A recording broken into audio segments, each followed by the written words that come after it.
Hello friends. Data structure सीखने की इस सीरीज में आज हम देख रहे हैं हमारा चैप्टर 17, जिसमें हम देखेंगे pre order traversal of binary tree using recursion.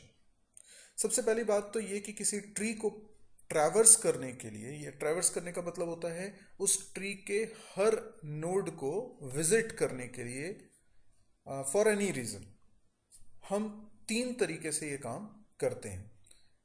एक कहलाता है प्री ऑर्डर, दूसरा कहलाता है इन ऑर्डर, तीसरा कहलाता है पोस्ट ऑर्डर ट्रैवर्सल। आज हम अपने लेक्चर में देखेंगे प्री ऑर्डर ट्रैवर्सल। तो ये जितने भी ट्रैवर्सल्स हैं, बेसिकली इनका मकसद है कि ट्री में जितने भी नोड्स हैं एक एक नोड को विजिट करना फॉर एनी रीज़न।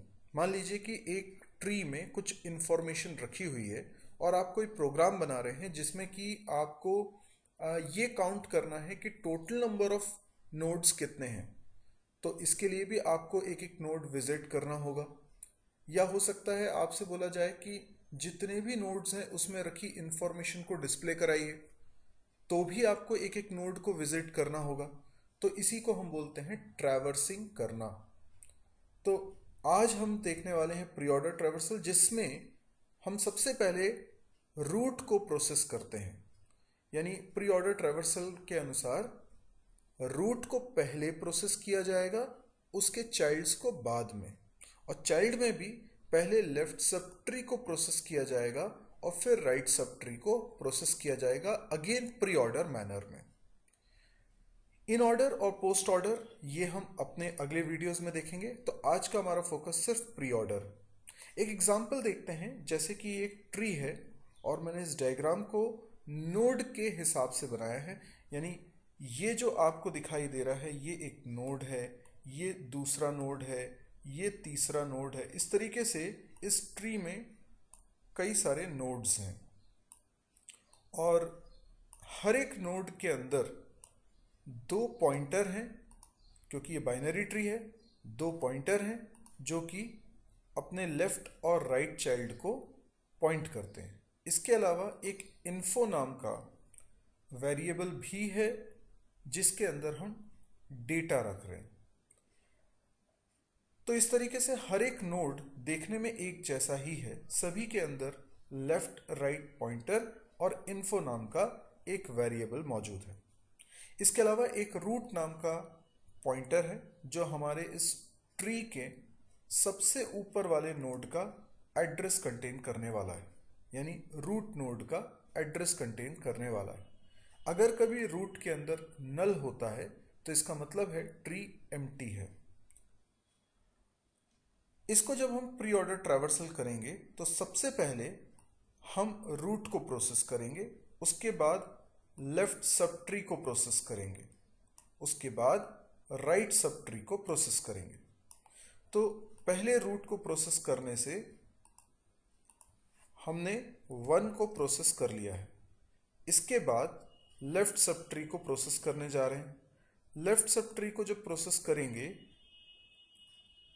तो मैं इसको लिख देता हूं लेफ्ट सब ट्री, और फिर जब लेफ्ट सब ट्री प्रोसेस हो जाएगा तो हम प्रोसेस करेंगे राइट सब ट्री को, तो ये प्रोसेस हो जाएगा। अब समझिए लेफ्ट सब ट्री को, इसको भी अपने आप में एक ट्री मानिए, बाकी सबको इग्नोर करिए और जितना मैं हाईलाइट कर रहा हूं बस उसको देखिए। इसमें भी ये पहला वाला रूट की भूमिका में होगा, यानी ये रूट नोड हो जाएगा इस सब ट्री का। तो इसको पहले प्रोसेस करेंगे, उसके बाद ही इसके लेफ्ट और राइट को देखेंगे। तो सबसे पहले 2 को प्रोसेस किया, फिर उसके लेफ्ट को प्रोसेस किया, फिर उसके राइट को प्रोसेस किया।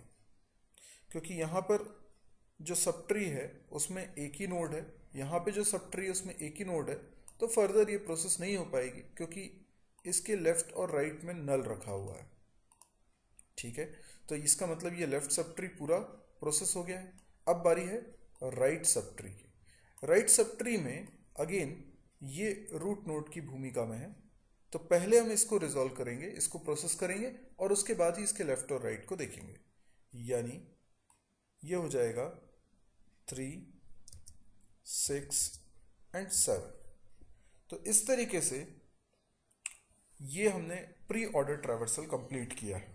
तो आइए हम लोग देखते हैं कि प्री ऑर्डर ट्रैवर्सल को इम्प्लीमेंट कैसे किया जाएगा। इसको समझने के लिए पहले एक बार हम पिछले वीडियो में जो हमने डेटा स्ट्रक्चर समझा था उसको एक बार रिकॉल करते हैं कि ये जो नोड है इसको रिप्रेजेंट करने के लिए हमने कैसा स्ट्रक्चर बनाया हुआ है। तो हमने एक डेटा टाइप बनाया है जिसका नाम रखा है बाइनरी ट्री नोड, और इसके अंदर हमने 3 मेंबर्स बनाए हैं। 2 तो पॉइंटर्स हैं लेफ्ट और राइट, और एक इन्फो नाम का वेरिएबल है जिसमें कि हम डेटा रख रहे हैं।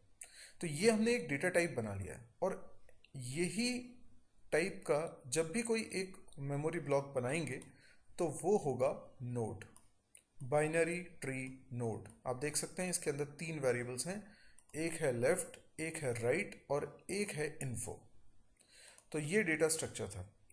अब हम देखते हैं प्रोग्राम जिसमें कि हम प्री ऑर्डर ट्रैवर्सल करेंगे विथ रिकर्शन। कोडिंग बहुत ही सिंपल है। हम बात कर रहे हैं एक ऐसे फंक्शन की जो रिसीव करता हो एड्रेस, यानी अगर आप किसी फंक्शन से ये ट्रैवर्सिंग कराना चाहते हैं तो उस फंक्शन को क्या प्रोवाइड करेंगे, ये पूरा ट्री। पर ये पूरा ट्री प्रोवाइड करने का सिंपलेस्ट तरीका क्या है, रूट में जो वैल्यू रखी है ये दे दीजिए, क्योंकि रूट में एड्रेस होता है पहले नोड का। अगर पहले नोड तक हम पहुंच जाएंगे तो फिर आगे के नोड्स तक पहुंचने के लिए एड्रेसेस पहले वाले नोड में होंगे, इसलिए पूरे ट्री को पास करने की ज़रूरत नहीं पड़ती, सिर्फ ट्री के पहले नोड यानी रूट नोड के एड्रेस को पास करने की ज़रूरत होती है। इसीलिए हम यहाँ पर एक पॉइंटर बना रहे हैं जिसका नाम भी हमने रूट रख लिया है, ताकि नेमिंग से जो हमारे कॉन्सेप्ट जुड़े हुए हैं वो डिस्टर्ब ना हो। तो रूट नाम के पॉइंटर में वो एड्रेस आ चुका है जो कि ट्री के पहले नोड का होता है। अब ये इफ कंडीशन हम चेक कर रहे हैं, अगर रूट की वैल्यू नल होगी तो ये कंडीशन फॉल्स हो जाएगी, यानी ये सब कुछ कोड तभी चलेगा जब रूट में नल नहीं होगा, किसी ना किसी नोड का एड्रेस रखा होगा। और फिर हमको 3 स्टेप करनी है। सबसे पहले इन्फो को एक्सेस करना है, इसी कारण रूट नोड के डेटा की वैल्यू प्रिंट हो पाएगी। इसके बाद हम उसके लेफ्ट नोड के लिए फिर से इसी को कॉल कर लेंगे, यानी रिकर्शन हो जाएगा। और अब की बार लेकिन हमने एड्रेस किसका पास किया है, रूट के लेफ्ट का, विच मीन्स इसका। तो ये एड्रेस किसका है, इस वाले सब ट्री का, यानी इस वाले सब ट्री का जो रूट नोड है उसका एड्रेस इसमें है। तो देखा जाए तो इस स्टेप के जरिए हमने लेफ्ट सब ट्री के रूट नोड का एड्रेस दे दिया है। तो इसको एक अलग ट्री मानते हुए फिर से प्रोसेस को दोहराया जाएगा, इसीलिए हम इसको रिकर्शन बोल रहे हैं। और यही काम फिर राइट सब ट्री के लिए भी करना है, इसलिए हमने रूट एरो राइट लिखा हुआ है। अब ये फिर से चलेगा, और जब चलेगा तो तब तक चलेगा जब तक कि रूट की वैल्यू नल नहीं हो जाती। तो आई होप आपको ये सिंपल एल्गोरिथम है जो समझ में आई होगी। आप अगर इस एल्गोरिथम को ट्रेस कर रहे हैं, ड्राई रन कर रहे हैं, तो आप एक काम कीजिए, यहाँ पर इसको ड्राई रन करिए। सबसे पहले पहली बार में हमने इसको चलाया था तो 1 प्रिंट हो गया होगा। इसके बाद हम लेफ्ट सब ट्री को प्रोसेस कर रहे होंगे तो ये पोर्शन चलेगा, यानी दोबारा से ये एल्गोरिथम चलेगी। दोबारा से ये एल्गोरिथम चलना स्टार्ट हुई तो पहले उसने फिर से रूट को ही प्रोसेस किया होगा, रूट की वैल्यू प्रिंट कराई होगी। तो इस तरीके से लेफ़्ट को जब प्रोसेस किया हमने तो ये 2, 4 और 5 ये प्रिंट हो गया होगा। इसके बाद फिर हम राइट वाले को प्रोसेस करते हैं। तो आप अगर इसको ड्राई रन करेंगे तो आपको यही रिजल्ट मिलने वाला है। आई होप आपको ये एल्गोरिथम बहुत सिंपल है, इसमें समझने के लिए बहुत डेप्थ की ज़रूरत नहीं है। पर अगर आपको थोड़ी भी इसमें समझने में दिक्कत जाती है तो आप डेफिनेटली मुझे कमेंट में बताइएगा कि नहीं, इसको और इलाबरेटिव तरीके से एक्सप्लेन करने की ज़रूरत है। अदरवाइज़ अगर ये सिंपल लग रहा है तो फिर हम इस पर ज़्यादा टाइम नहीं ख़राब करेंगे। हम लोग और आगे कंटेंट देखने वाले हैं जिसमें प्री ऑर्डर के अलावा पोस्ट ऑर्डर और इन ऑर्डर एल्गोरिथम को भी देखना है, साथ ही इनका नॉन रिकर्सिव वे भी देखना है। यानी अभी तो हमने रिकर्शन की मदद से इसको एक्सेस किया प्री ऑर्डर तरीके से, लेकिन ये जो तरीका होता है ये बड़ा ही सिंपल होता है इम्प्लीमेंट करने में। अच्छी बात है, सिंपल है, इम्प्लीमेंट करने में बहुत इजी हो जाता है। लेकिन कई लोगों को रिकर्शन थोड़ा सा टफ लगता है। अगर रिकर्शन आपको टफ लगता है तो मैं आपको सजेशन दूंगा कि आप पहले रिकर्शन वाली एक्सरसाइज करिए। और इसी डेटा स्ट्रक्चर की सीरीज में रिकर्शन शुरुआत में कुछ चैप्टर्स में दिया हुआ है, कुछ प्रॉब्लम्स भी, अच्छी प्रॉब्लम्स भी उसमें डिस्कस की हुई हैं।